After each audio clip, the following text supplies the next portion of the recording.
Mahkamah Kehormatan Dewan atau MKD menyatakan telah menerima dan mendengar bukti rekaman percakapan dugaan pencatutan nama Presiden dan Wakil Presiden dalam perpanjangan kontrak Freeport. MKD juga akan bekerja sama dengan Mabes Polri untuk mengecek keaslian suara dalam rekaman tersebut. Pagi tadi, Mahkamah Kehormatan Dewan menggelar rapat internal membahas bukti rekaman percakapan dugaan pencatutan nama Presiden.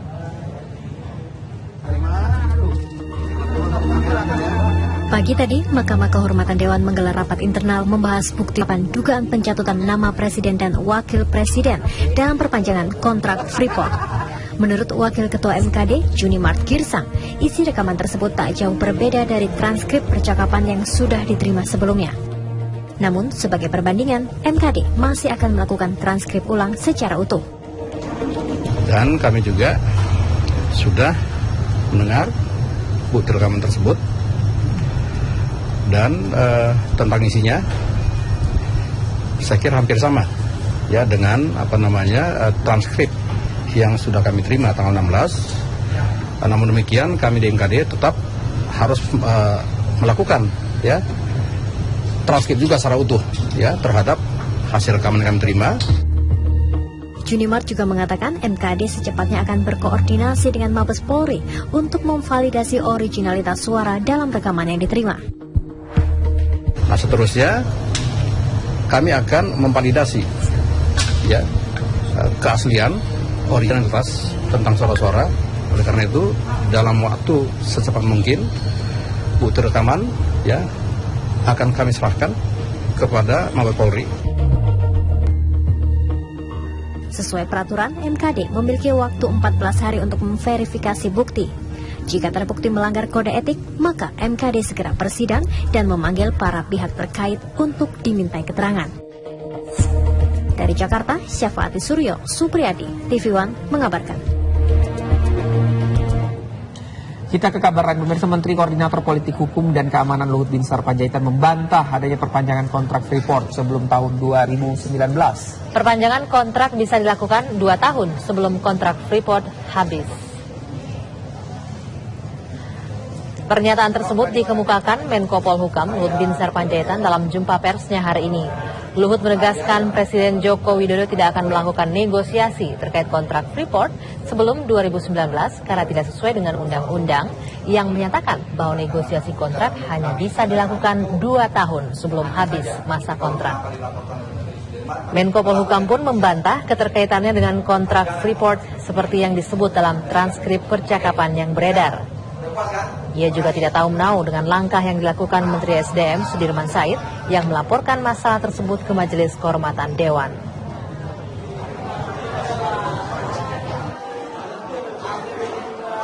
Pemerintah jelas, sebenarnya sikap Presiden jelas, Presiden menyampaikan ke saya kemarin, Presiden tetap tidak akan pernah, saya ulangi, Presiden tidak akan pernah memperpanjang Freeport sebelum tahun 2019. Karena itu bertentangan dengan undang-undang. Dan sikap ini sejalan dengan apa yang kami sarankan sejak kami jadi kepala staf di kantor Presiden. Tidak pernah ada pikiran. Kenapa tidak boleh? Karena ada PP nomor 77, itu yang dibuat 6 hari sebelum Presiden SBY serah terima dengan Presiden Jokowi, bahwa perpanjangan dari kontrak itu hanya bisa dilakukan dengan negosiasi 2 tahun sebelum kontrak itu expire. Dan itu hal yang menjadi sangat esensial. Dan kami jelaskan pada Presiden alasan-alasannya waktu itu, sehingga Presiden juga paham bahwa tidak mungkin itu diperpanjang. Desakan-desakan untuk memperpanjang itu dari sana sini memang kami rasakan. Saya disebut-sebut di dalam tim itu, saya tidak pernah terlibat di dalam urusan-urusan semacam itu.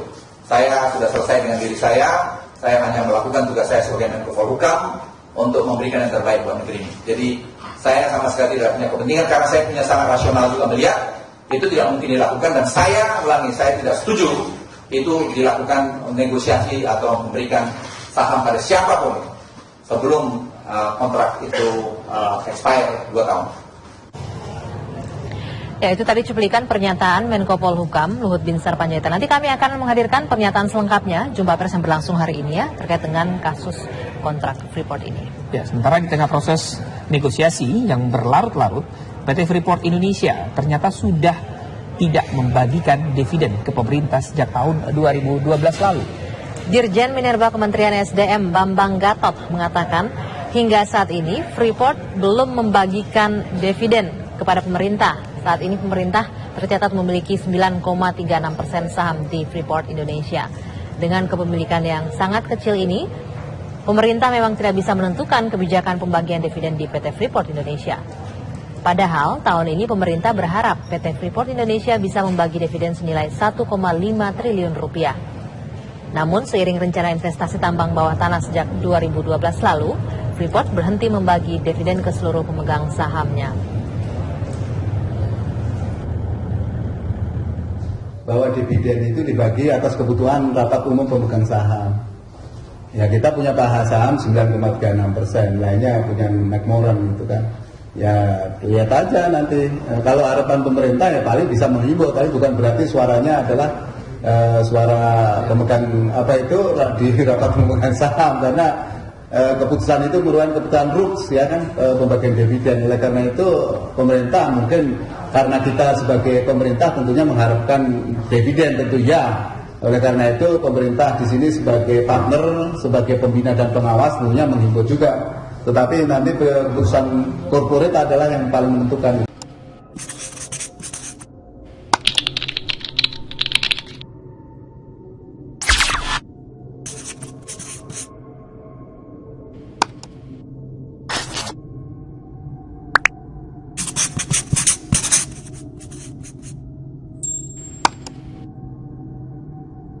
Kalau Pak Rizal itu misalnya menyerang Pak Sudirman, ya, keblinger dan sebagainya, sebetulnya setelah pertemuan yang berkali-kali di istana itulah yang menjadi sumber.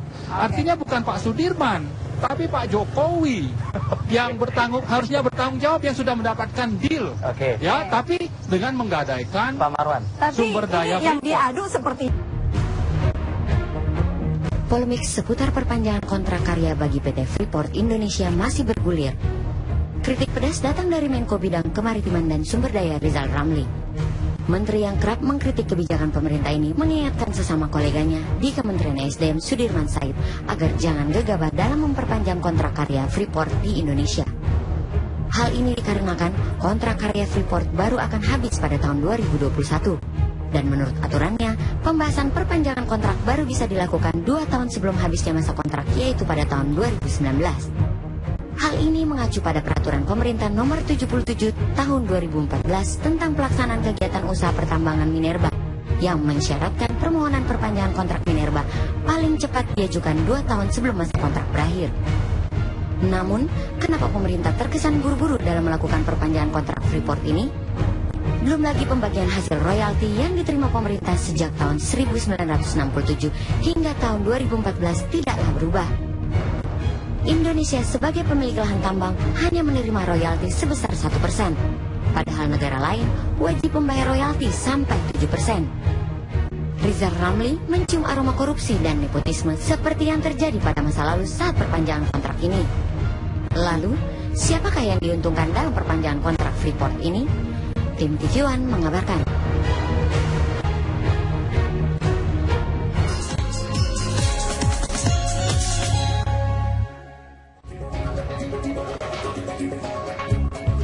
Selamat pagi, Anda menyaksikan kami di Apa Kabar Indonesia. Kita sudah di awal pekan yang cerah, khususnya mungkin bagi salah satu klub sepak bola yang kemarin bertanding di lokasi kita bersiaran. Apresiasi. Sudah bersih loh ini. Sudah bersih ya? Ini belum bersih. Sampai tadi malam banyak banget. Iya. Luar biasa. Dan ini juga bisa dikatakan aman, lancar begitu, tidak ada gangguan, meskipun ada di beberapa akses masuk ke Jakarta yang mungkin berhasil diantisipasi oleh pihak kepolisian seperti itu. Kalau tadi Anda sudah melihat informasi seputar kontrak karya Freeport ya, ini pekan ini adalah menjadi pekan yang ditunggu-tunggu begitu. Karena apa? Presiden Republik Indonesia akan bertolak nih ke Amerika Serikat. Nah, urusannya sama Freeport apa? Nah, ada statement dari Menteri SDM Sudirman Said mengatakan keberangkatan Pak Jokowi, Presiden ke Amerika, tidak ada urusannya, tidak ada sangkut pautnya dengan Freeport. Tapi kita wartawan dapat aja nih info ya kan, ternyata dalam rundown yang disebar luaskan ini, hari pertama keberadaan beliau di Amerika nanti langsung bertemu dengan eksekutif Freeport katanya begitu. Baiklah. Nah, saya ingin coba ke narasumber kita yang sudah hadir. Terima kasih Bapak-bapak sudah hadir. Saya ke Pak Marwan. Pak Marwan, ini lagi-lagi ada pembohongan dong. Kalau misalnya dikatakan oleh menterinya tidak ada pertemuan. Lalu ternyata di agenda yang mungkin harus kita klarifikasi juga, kita uji juga kebenarannya begitu. Di hari pertama keberadaan beliau di sana langsung bertemu dengan Dewan Eksekutif Freeport di sana. Apa yang terjadi? Ya, saya yakin bahwa memang sudah deal. Sebelum berangkat itu sudah deal bahwa Freeport akan mendapatkan perpanjangan. Memang bukan perpanjangan kontrak, karena menurut undang-undang yang sekarang itu menjadi izin usaha pertambangan. Jadi seandainya pemerintah bilang atau Pak JK, Pak Jokowi, Pak Sudirman bahwa tidak ada perpanjangan kontrak, ya memang belum. Tapi dealnya sudah, dan itu nanti akan dalam bentuk IUP, izin usaha pertambangan. Jadi seremoninya di sana gitu nanti? Betul, apalagi kalau tadi disebutkan hari pertama pagi-pagi itu sudah langsung ketemu dengan CEO Freeport. Ya. Itu menunjukkan bahwa memang sudah deal lah itu. Artinya kita tidak akan bisa misalnya untuk mengelola sejak 2021 misalnya, harapan kita kan seperti itu. Iya dong. Supaya nanti hasilnya akan lebih banyak dinikmati oleh Jadi sudah deal yang dimaksud Pak Marwani, sudah deal apa? Ada bocoran nggak? Sudah deal bahwa nanti mereka akan mengelola lebih lama, mestinya 2021 itu minimal sampai 2041, dan itu masih bisa diperpanjang menurut Pak Marwan, sekarang. bisakah pernyataan Anda ini dipertanggungjawabkan? Saya berani mengkonfirmasi bahwa ini memang ini keyakinan saya. Soal bahwa dipertanggungjawabkan tidak, itu Keyakinan Bapak, tapi saya sangat yakin. Di jutaan penonton begitu, artinya ini bisa jadi ya, sebuah. saya yakin, itu Bapak keyakinan yakin? saya. Ya. Kalau ternyata tidak demikian, Ya, saya nanti siap untuk bertanggung jawab. Tapi nanti kita buktikan Kita saja. nggak bisa lepas dari Amerika, tidak bisa lepas dari Freeport. Kelihatannya memang begitu. Bagi Amerika ini tambang yang sangat penting, strategis. Apalagi kalau dilihat misalnya pendapatan Freeport itu bicara emas ya dari seluruh dunia. Mereka punya tambang di mana-mana, di Amerika Selatan, di Afrika, di Amerika. Itu emas yang dihasilkan dari Indonesia itu adalah yang terbesar. Bahkan sebagian kalangan menyebutkan ini kan Amerika Serikat mau election, mau pemilihan presiden. Ya. Kabarnya ya sumber dana untuk pilpres di sana pun juga berasal dari bumi tanah air Indonesia. Bisa saja, karena kan sudah biasa itu perusahaan-perusahaan besar menyumbang pada saat kampanye. Ya, saya yakin itu. Seperti itu. Bahkan dulu kan juga ada pengusaha Indonesia yang menyumbang waktu Bill Clinton ikut pilpres di Amerika. Jadi kalau Freeport itu sudah hal yang otomatis lumrah, karena yang dari luar negeri saja itu menyumbang. Sekarang harapan kita ada pada wakil rakyat, ya. Apa yang akan dilakukan oleh wakil rakyat ketika pemerintah sudah berjalan begitu jauh begitu? Sebelumnya di komisi yang membidangi energi, saat ini sekarang berada di komisi yang membahas soal kedaulatan negara Republik Indonesia, begitu. Masyarakat, rakyat sudah bicara cukup banyak, entah itu di media, di sosial media, tetapi ya pemerintah dengar atau tidak ya itu urusan lain begitu ya. Tapi mungkin dari suara wakil rakyat ini beda gitu, akan didengar oleh pemerintah. Begini, kita coba sedikit ke belakang mengenai Freeport ya. Kita tahu bahwa ini adalah konsesi yang diberi oleh negara dari tahun 67 dan sekarang sudah 48 tahun. Sangat lama, dan ini generasi yang akan menjadi generasi ketiga kalau kontrak perpanjangan ini diperpanjang. Nah, masalahnya sekarang bahwa perpanjang atau tidak itu memang kecenderungannya pemerintahan sekarang kita lihat bahwa akan cenderung untuk memperpanjang. Persoalannya sekarang, kalau toh akan diperpanjang, tentu kita harus melihat formulanya seperti apa, ya kan? Ini yang beredar sekarang di publik itu adalah Formula 1, Formula 2. Kita melihat Formula 2 yang lebih dulu racing di arena ini, yang digulirkan oleh Menteri SDM. Anda bisa jabarkan nggak Formula 2? Iya, begini, Formula 2 itu format yang disampaikan oleh Sudirman Said. Jadi dia mengatakan bahwa investasi tidak harus melalui pola kembali ke pemerintah, tapi langsung ke IPO, langsung ke publik ya. Kemudian royalti juga mengikat hanya 3,5% maksimum. Kemudian dia lebih condong kepada procure, pengadaan jasa dan orang untuk kita mengambil keuntungan juga. Kemudian tidak harus membangun smelter, tapi cukup extension di Gresik. Nah, ini hal-hal yang berbeda dengan Formula 1. Formula 1 ini yang cenderung dia kembali kepada kitohnya, yaitu divestasi dari 30 ke 51%, ya. Dan itu kemudian diwujudkan dengan smelter harus dibangun, kemudian penanganan soal tailing, kemudian hal-hal yang royalti juga. Yang lebih cocok untuk Indonesia Formula 1 atau Formula 1? Ya, saya mengatakan Formula 1, Formula 2 ini kira-kira kalau kita lihat sekarang ini yang saya tidak tahu apakah benar ya. Tapi Formula 2 ini kelihatannya dari RI2 yang punya konsep ya. Ya, kemudian Formula 1 ini RI1 yang kemudian kita lihat ini direpresentasikan dengan Rizal Ramli dan Sudirman Said lah gitu. Nah, kalau kita ingin memang ada niat untuk memperpanjang, saya kira boleh-boleh saja. Kita tidak kemudian ujuk-ujuk pilihannya hanya perpanjang atau tidak, tapi perpanjangan dengan term and kondisi subjektunya apa.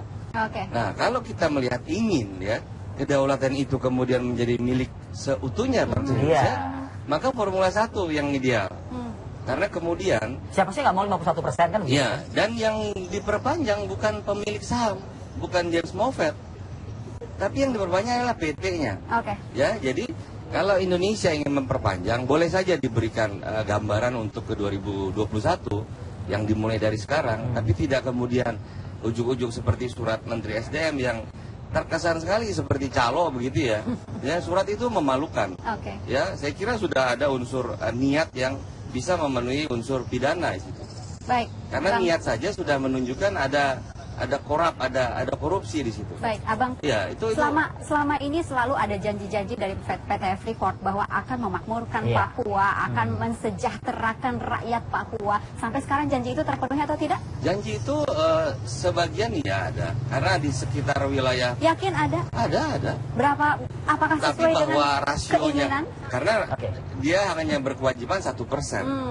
Memberikan royalti dan komposisi saham kita hanya 9% something yang juga notabene dipiliki oleh bukan langsung pemerintah. Jadi mari kita lihat momentum yang baik. Ini ada momentum di depan ya.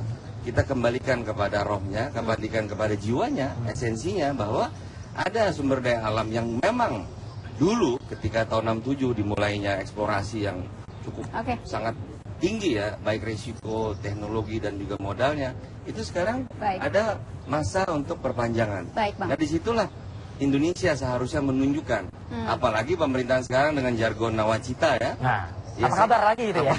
Apa kabar? Jadi saya kira kita harus memberikan dorongan keyakinan kepada Presiden agar memberikan kondisi yang terbaik, yaitu Formula 1 tadi. Baik, bicara Freeport seringkali masyarakat merasa geram begitu ya. Betul. Apa yang bisa dilakukan? Ada sesuatu yang ingin dilakukan untuk meningkatkan tadi royalti tidak hanya 1% misalnya, bisa lebih misalnya. Tapi kok rasanya bertahun-tahun mungkinkah adanya perbaikan di renegosiasi dengan Freeport ini pada saat nanti ada pertemuan dengan CEO di Amerika Serikat. Nah, coba nanti kita akan ulas lagi bersama. Akhir pekan lalu, tersiar kabar jika PT Freeport Indonesia dan pemerintah Indonesia telah melakukan pembahasan terkait kelanjutan operasi dan investasi jangka panjang tambang perseroan di bumi Papua hingga tahun 2041 mendatang. Kabar tersebut tidak diumumkan langsung oleh manajemen PT Freeport Indonesia, melainkan terpublikasi di situs resmi induk usaha PT Freeport Indonesia, yakni Freeport-McMoran Incorporated, yang berbasis di Amerika Serikat. Klaim pihak Freeport soal perpanjangan izin operasinya di Indonesia akhirnya memicu polemik.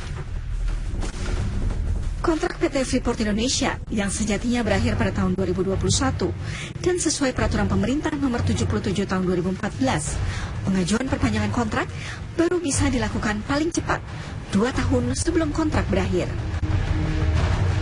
Dengan demikian, kepastian perusahaan tambang asal Amerika Serikat ini bisa memperpanjang kontraknya lebih awal hanya bisa dilakukan jika pemerintah merevisi aturan soal masa kontrak tersebut. Jadi kan susah, posisi pemerintah kan susah. Kabar perpanjangan Freeport tersebut menuai kritik dari berbagai pihak. Bahkan, Menko Maritim dan Sumber Daya Mineral Rizal Ramli mengkritik keras perpanjangan kontrak Freeport yang dianggap melanggar hukum. Rizal Ramli tak segan-segan mempertanyakan sikap pejabat yang dinilainya justru lebih memihak kepentingan asing. Dan terkait hal tersebut, Rizal Ramli meminta agar PT Freeport mau memenuhi syarat-syarat yang diminta pemerintah. Harus bayar yang fair lah, karena masa lalu kan nggak fair. Ya, masa hanya 1% dari tahun 67 sampai tahun 2014. Yang wajar lah 6,7% gitu. Yang kedua adalah soal limbah, diproses dong. jangan dibuang begitu saja ke Sungai Amuhe. Yang ketiga, Freeport itu selama ini menggunakan berbagai alasan sehingga divestasi tidak terjadi. Sementara di lain pihak, Menteri SDM Sudirman Said membantah adanya perpanjangan kontrak karya Freeport. Meskipun mengakomodasi investasi Freeport, pemerintah memastikan tidak akan ada pelanggaran hukum. Dari Jakarta, tim TV One mengabarkan.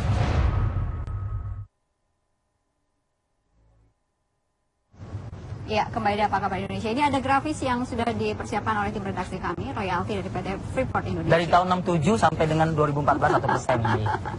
Padahal itu ada di wilayah mana gitu ya? Iya. Ini yang membuat masyarakat Indonesia itu sudah mengerti gitu. Ini yang membuat masyarakat Indonesia selalu geram kalau bahas soal Freeport. Iya, dan nasionalisme muncul di dalam konteks ini gitu ya. Ada kesediaan dari Freeport untuk meningkatkan menjadi 3,5%. Namun pemerintah ada negosiasi kembali begitu ya. Diharapkan menjadi maksimal 7% seperti itu. 6-7% juga itu nggak tahu, kalau menurut saya sih masih kurang sih. Tapi kalau menurut Bang Marwan, angka ini sesuai nggak sih, mengingat Freeport itu berada di wilayah Indonesia gitu, Bang Marwan? Kita bandingkan dengan range-nya itu bisa dari 1 sampai 15. Ya. Tapi ini juga dikaitkan dengan berapa pajak yang mereka bayar. Kalau pajaknya rendah bisa royalti tinggi. Ya. Kalau royaltinya rendah, pajaknya yang tinggi. Mana yang lebih baik? Saya kira tinggi. Pajak itu rawan untuk membuat mereka buat supaya misalnya untungnya kecil. Kalau untung kecil berarti bayar pajak kecil. Nah, makanya harus kalau royalti itu dari penerimaan kotor, makanya harus ditangkap dari dua-duanya. Royaltinya harus tinggi, pajaknya juga harus tinggi. Nah, masalahnya kita ini tidak berdaya. Sebetulnya di 2003 ya, sesuai dengan PP nomor 45 tahun 2003, royalti itu sudah meningkat. Dari kalau tembaga dari 1 menjadi 4. Emas dan perak itu dari 1 menjadi 3,75%. Cuma oleh pemerintah, terutama era Pak SBY 10 tahun itu tidak berdaya untuk diberlakukan. Ini kenapa sih Indonesia kok tidak berdaya gitu? Hanya sekedar menaikkan dari 1% menjadi 7%, kalau tidak bisa sampai 15% begitu? Ya, saya kira ini ada masalah politik juga, dukungan politik ya. Sama juga dengan Pak Jokowi sekarang ke Amerika, yang tadinya begitu susah untuk datang ke Amerika untuk diterima oleh Obama, tiba-tiba bisa, berarti sudah ada deal. Setelah adanya deal yang diumumkan minggu lalu. Katanya kalau ke Amerika harus bawa oleh-oleh. Nah, itu dia. Jadi tadi kalau Pak Effendi menyebut-nyebut soal surat, itu memang setelah adanya utusan dari Amerika 3-4 kali langsung ke istana, lalu setelah itu muncullah kesepakatan yang oleh Freeport dalam rilisnya disebutkan telah dicapai kesepakatan legal dan fiskal. Itu di website resmi PT Freeport? Diumumkan kepada publik dan banyak sekali media yang mengutip. Artinya apa? Kalau Pak Rizal itu misalnya menyerang Pak Sudirman, ya, keblinger dan sebagainya, sebetulnya setelah pertemuan yang berkali-kali di istana itulah yang menjadi sumber. Artinya bukan Pak Sudirman, tapi Pak Jokowi yang harusnya bertanggung jawab yang sudah mendapatkan deal. Tapi dengan menggadaikan Pak Marwan, sumber daya yang diadu sepertinya antara Pak SS dan Pak RR begitu ya. Saya kira itu cuma sandiwara saja. Pimpinannya? Ya, sandiwara saja. Jadi sekarang posisi Pak Jokowi saat ini bukan membela Formula 1 sebagaimana yang tadi digemburkan oleh Bang Effendi. Makanya kita menghimbau kepada rakyat, meskipun sudah ada deal, ya tolong diperbaiki dealnya. Misalnya saham, itu minimal sejak tahun 2021 atau kalau bisa 2 tahun ke depan itu kita menjadi pemegang saham mayoritas. Yang kedua itu tidak boleh sekali-kali untuk di IPO. Karena sudah ada ini siap menangkap. Artinya juga kalau itu di IPO kita tidak bisa ikut mengelola perusahaan itu. Dua hal ini adalah isu yang harus dibawa ke Amerika Serikat dan harus dibicarakan. Iya, sebelum nanti atau minimal seandainya pun sudah ada deal karena nanti akan didukung dulu dengan adanya perubahan PP dan mungkin juga dengan Perpu atau undang-undang minerba yang baru, maka dalam peraturan yang akan dibuat itu kita harus mendapat jaminan bahwa tadi kita minimal menjadi pemegang saham mayoritas sejak tahun 2021, dan yang kedua saham itu tidak boleh di IPO melainkan harus dipegang oleh perusahaan negara atau oleh pemerintah dan daerah. Pak Effendi, ketika sudah diumumkan di website resmi PT Freeport dan diumumkan ke publik, DPR kecolongan? Ya, bukan. Itu kan klaim sepihak. Enggak, itu kan klaim sepihak ya. Klaim sepihak klaim sepihak tapi bisa menjadi kebetulan gitu loh Bang. Bagi mereka satu step bahwa mereka kan udah listed di New York ya. Mereka udah mendapatkan gain dari saham itu satu hal lah. Itu perlu diperiksa juga oleh KPK itu. Oh ya betul ini. Loh ini ada deal besar. Ya. Tidak mungkin. Siapa yang harus diperiksa KPK? Seluruhnya yang dari mulai Sudirman Said ke belakang ke atas sana. Karena ini yang 4 kali tadi disebutkan oleh Pak Marwan datang ke istana langsung ke istana itu harus diperiksa juga. Ini begini, saya melihat baik Pak nomor 2, Pak JK maupun Pak Jokowi sama-sama ingin memperpanjang ini. Sama-sama ingin menyampaikan dupa persembahan ini kepada Uncle Sam ya. Tapi persoalannya subjektunya atau konten daripada perjanjiannya yang berbeda. Kalau kita melihat di satu sisi bahwa ada keharusan divestasi ke 51%, ya mudah-mudahan apa yang disampaikan nantinya oleh Pak Presiden ke Pak Presiden Obama itulah yang menjadi formula. Jangan keluar lagi, sebab persyaratan nomor 2, nomor 100 itu nggak penting. Yang penting adalah kita menjadi pemegang saham dan pengendali. Ya ayo dong suarakan dong dari wakil rakyat kepada pemerintah nih. Sebenarnya kuncinya dari DPR. Kenapa? Karena dia kan bagaimanapun harus mematuhi undang-undang dan perubahan undang-undangnya. Perubahan undang-undang ada di DPR, Bang Marwan. Cuma memang kalau kita perhatikan DPR ini ya tidak semuanya kayak Pak Effendi. Jangan-jangan juga Pak Effendi bersandiwara lagi nih. Karena gini, soalnya tadi coba kita perhatikan ya, PP tentang royalti sudah dikeluarkan sejak 2003. Berarti selama hampir 2 periode ya, lebih dari 2 periode DPR itu tidak diapa-apain gitu. Kenapa tidak dipaksa untuk dibayarkan gitu? Kita masuk ke undang-undang. Satu hal saja, bahwa kewajiban pemilik KK, pemilik izin dan sebagainya, PKP 2B itu diwajibkan membangun smelter. Freeport tidak mau itu. Nah jadi sebenarnya tidak mau tapi terus nggak diapa-apain gitu ya. Jewer kayak tegur.